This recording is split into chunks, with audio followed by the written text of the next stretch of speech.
Oh boy, here we go. It's time for prank week 2, Electric Boogaloo.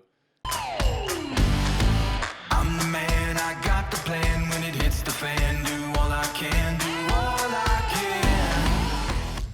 Hello pranksters, welcome to my first ever in-depth deck guide, starting with Prank Kids to celebrate the recent hype for the deck and the upcoming release of Phantom Rage. But before we dive on into that today, be sure to have a gander at the description down below that will lead you to some fun links. What is within with these links? That would be the other channels I am involved with, such as the Coalition of Scrubs and Team Chaos stream, the Haver Cardcast, all of my social media, and finally my TCG player store where you can buy cards to help support my channel. Alright, now the table is set enough for us to feast upon this marvelous creation that is the Prank Kids. Prank Kids are a strategy revolved around clearing your opponent's field before going in for the final attack. It is a plan of chaos and pandemonium that your opponent cannot control. With each of your main deck monsters, when they are used for links or fusion summons, their counterparts in the extra deck, they will special summon a different one from the main deck, allowing for large combo potential and create many fun plays. Each of them also have different costs before being able to summon from the deck. Fansies will send a Prank Kids card to the graveyard, Dropsies will gain you 1000 life points, Lampsies will deal 500 points of damage to your opponent, and finally Roxies will banish a card from your hand and draw you another one. The spells of this strategy help to make plays with cards like Prank Kids Place, the field spell. This card allows you to search for a Prank Kids monster on activation. From there, when you fusion summon a Prank Kids monster, you can have all monsters you currently control gain 500 permanent attack points. However, when you link summon a Prank Kids monster, you can have all monsters your opponent controls lose 500 attack points. You can only activate one Prank Kids Place per turn, and you can only use each of its effects once per turn. The fusion spell for the deck, Prank Kids Pandemonium, is a quick effect card that allows you to fusion summon a Prank Kids monster during the main phase on either turn. Afterwards, you are only able to summon Prank Kids monsters for the rest of the turn, and this card is especially effective during the opponent's turn, which will allow you to special summon more Prank Kids monsters from the main deck, as their effects can only be used once per turn as well. As a counterpart to this, we have the continuous trap card, Prank Kids Plan. This allows you to be able to link summon a Prank Kids monster as soon as the card resolves. Allowing access to summon even more monsters during the opponent's turn provides further utility for the deck. This card also has a second effect when in the graveyard. This allows it to banish itself when your opponent's monster declares an attack. After that, you can shuffle back as many Prank Kids cards in your graveyard into your deck, including your extra deck, to reduce your opponent's monster's attack points by 100 for each card sent back to the deck. Not only does this allow you to reset all of your resources, but it can also lower the attack points of an opposing monster enough to defeat it and deal some small damage in certain cases. Prank Kids Pranks, a continuous spell card, is the last of the cards to discuss in the main deck. Its first effect is rarely used to discard one Prank Kids card in order to special summon a Prank Kids token. However, this effect can come up when there are not enough Prank Kids names on the field to summon further monsters. The second effect of this card, though, changes things. During the end phase, you can shuffle back 3 Prank Kids cards with different names in the graveyard back into the decks and draw a card, getting the bonus to reset resources and draw an additional one to further interaction. On to the extra deck. First on the docket is the Link monsters.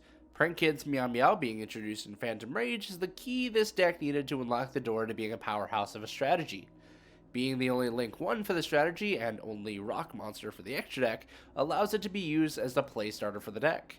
Previously, a fusion spell and 2 Prank Kids monsters were needed to be able to start with combos, but now all it takes is 1 Prank Kids monster and the normal summon for the turn.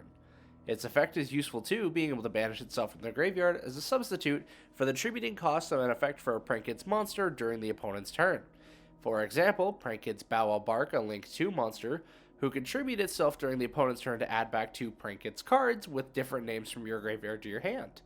When you do this, Prank Kids monsters you control cannot be destroyed by card effects until the end of the turn.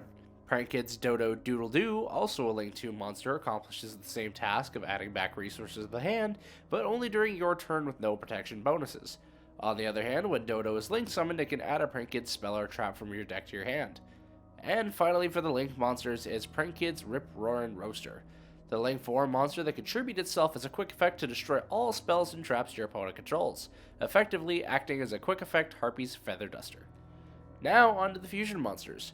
Prankit's Rocket Ride is the level 5 fusion monster who requires 2 Prankit's monsters to fusion summon, and he can tribute himself to special summon back 2 Prankit's monsters with different names from your graveyard, non-fusion monsters that is. Also, when he is fusion summoned, he can lower his attack value by 1000, and he can attack directly until the end of the turn. This effect is mostly used to chain block for the strategy. Prankit's Weather Washer also tributes itself in order to special summon from the graveyard, but only during the opponent's turn as well. But whatever its special summons cannot be destroyed by battle until the end of the turn. And finally, the last extra deck monster currently is Prankit's Battle Butler. He is the counterpart to Rip Roaring Roaster in that it can tribute himself to destroy all of your opponent's monsters as a quick effect, acting like a Raigeki. With the introduction of the archetype completed, it's time to cover what the deck aims to do. Through cards like Rip Roaring Roaster and Battle Butler, you can limit your opponent's resources while you increase your own through the summoning of the main deck monsters and climbing up the ladder into the big boss monsters. Prankit's place not only helps start plays, but to bring in the damage to finish off the game. Prankits are capable of playing either the quick match with a one-turn kill, or it can grind out until the end of the earth with how much resource management the deck can muster. For some common texts of the strategy, outside of the main Prankits engine, there are several cards that help boost the strategy. First, we will cover the popular choices, and then cover some of my personal texts that may not be so common. Starting off with the list, we have Parallel Exceed. With a deck that dies to Nibiru, it's good to have a backup plan. Thanks to Meow Meow, you can get that protection in before the 5th summon. Once you get the first Link summon, you can pull out the Parallel Exceed, summoning another one from the main deck, and being able to make a rank 4 monster. In this case, being Traptrix with Felicia, who can let you use Gravedigger's Trap Hole in response to a Nibiru. Reasoning is next up on our menu of candidates. While it is limited to 1 on the Forbidden and Limited list, this card is exceptionally good at being able to summon a main deck Prankits monster, since they are all different levels, and it is incredibly unlikely the opponent can call the correct number upon activation. The Dogmatica engine is just an extra item I wish to talk about. While not just a single card, this engine is incredibly popular in general throughout the entire meta, and does boost the power potential of the deck, providing extra disruption at the end of a combo line. Totally Awesome has been a common extra deck slot for this strategy ever since its inception, and thanks to Dropsies filling the criteria to summon it single-handedly, and being easy enough to summon 2 copies for it has made it a wonderful choice for the deck. Instant Fusion is a card that can summon either Weather Washer or Rocket Ride from your extra deck to use as a bonus Prankid's name for further plays, or even just being able to get a Rocket Ride out to start your Link combos. Now on to the spicy texts. These are my personal variations and renditions of some spicy cards to throw in to enhance the strategy even further. Thunder Dragon Fusion will kick off this section of the video with my spicy text for Prankkids. A lot of players I've noticed have failed to detect the fact that Battle Butler is a Thunder Fusion monster, making him a perfect candidate for this fusion spell. At the end of a normal Prankkids combo, if you have this card in your hand, or you have 2 bonus effect monsters available for a Link summon to go into Predaplay for Anaconda, and you aren't locked into Prankkids, you can use this spell to shuffle back your own Lampsies, Fansies, and Dropsies from your field, graveyard, or banish zone into the deck, and then summon your Battle Butler. Beyond that, the turn after you use this card, or at least have it sent to the graveyard, you can banish it in order to search a Fansies directly from your deck and be able to make those same plays all over again. Next up is a Rival Cyberset Ignister. While not necessarily a tech card, it is a good boss monster for the strategy. In all of my research, I have not found any decks that can pull out this monster as consistently or as easily as Prankkids. Not to mention, Prankkids make it easy to build up this behemoth to a 4K body who is unaffected by card effects, and can pop a monster on every one of your turns to summon tokens. Being able to pull out this guy and a Anaconda to go into Battle Butler is such a big brain play that has so far caught all of my opponents off guard. Moving forward is Double Summon. Much like Polymerization and Prankkids Pandemonium are good extenders for the deck in being able to summon more Prankkids monsters, Double Summon can provide the same kind of extension to provide for excellent plays. And it can be used right away in the turn if your opponent ashes your first special summon from the deck. So it just helps to play through Disruption too.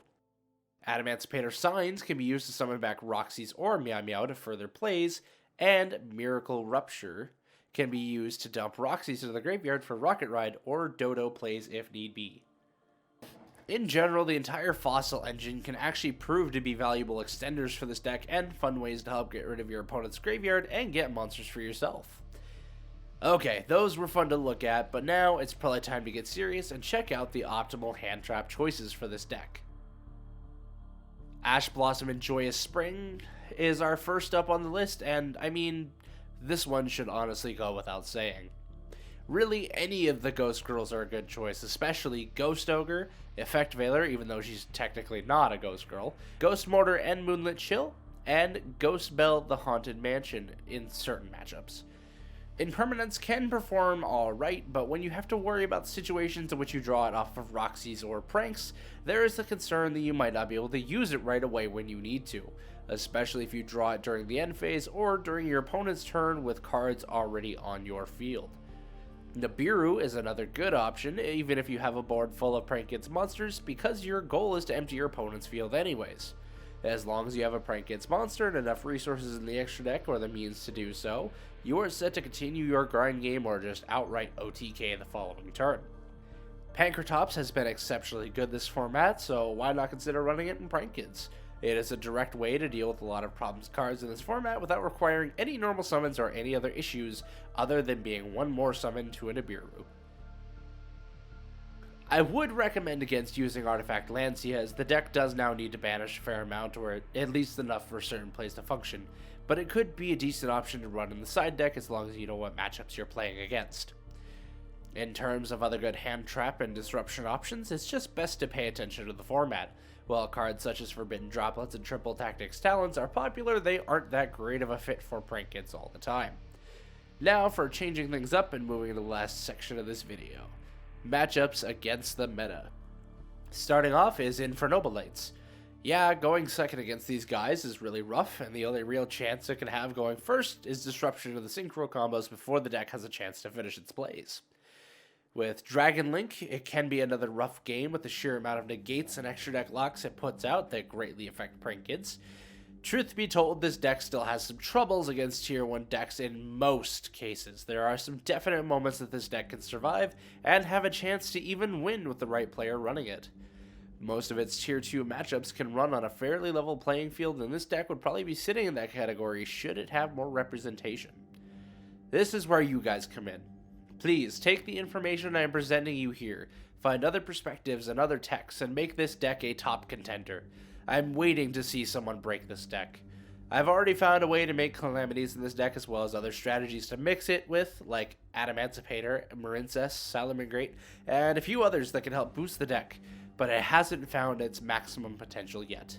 I still have one more video coming to you guys for Prank Week, and that is the combo tutorial where I can teach you guys some of my favorite interactions with the deck and how to play through as much disruption as possible.